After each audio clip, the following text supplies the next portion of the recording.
Through nearly 2 decades of war, Afghan journalists have achieved historic milestones. Hundreds of media outlets have proliferated across the country since 2001, when the hardline Islamist Taliban movement was removed from power by a U.S.-led invasion. But today, many Afghan journalists and the consumers they serve worry that the reconciliation talks that don't include clear definitions of press freedom in post-war Afghanistan could imperil an era of unmatched progress.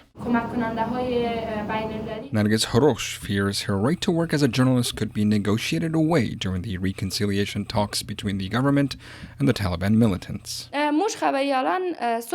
We journalists want peace, but not a cost of being forced to wear a burqa or not having the same freedom of speech we have now.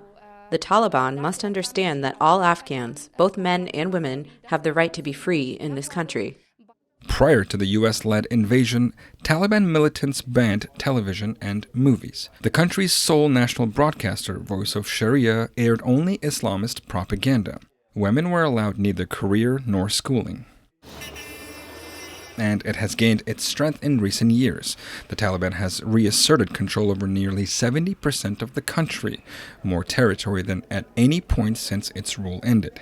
Journalists like Hamid Haidari, director of Kabul's Channel 1 TV, says he's afraid that control could stifle freedom of the press. I have concern and I don't know what the Taliban wants, if they reach an agreement with the Afghan government, what will be the future of the Afghan media, especially the freedom of speech in Afghanistan, because you see the Taliban are only saying that we are accepted the freedom of the media but have not say and clearly which kind of freedom do you want, because they say we will accept the media, we will accept the freedom of speech regarding the Afghan Sharia law that the Taliban are going to impose this.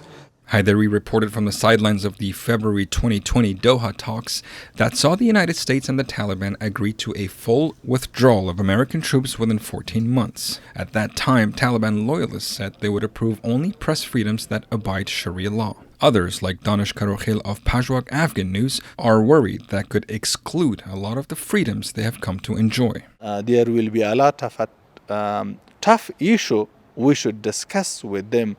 For example, a woman journalist work and field maybe one of the important topic, maybe they have a concern on it.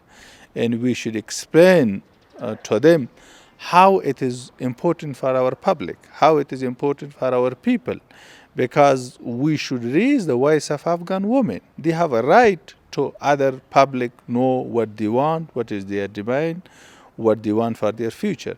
Najib Sharifi of the Afghan Journalists Safety Committee has criticized government officials for neglecting to demand press freedom guarantees from the Taliban and failing to include journalists in the negotiation process. Number one, we do not have a media representative as part of the negotiating team. This is one major concern. And the second concern is that in the past sessions, they have not been formal sessions of negotiations with the Taliban, but in these sessions, protection of press freedom and freedom of expression has not been discussed as a major red line by the government negotiating team. So that's why we are concerned.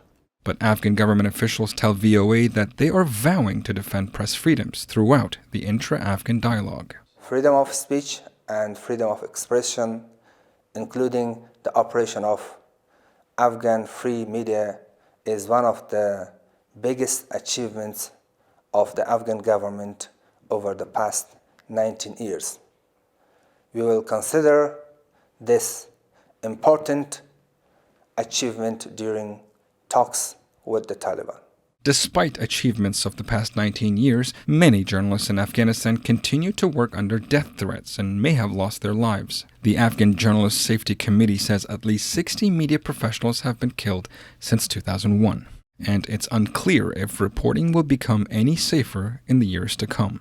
For Rahim Gul Sarwan in Kabul, Afghanistan, and contributions from Pete Kobus in Washington, D.C., Bejan Hamdard, VOA News.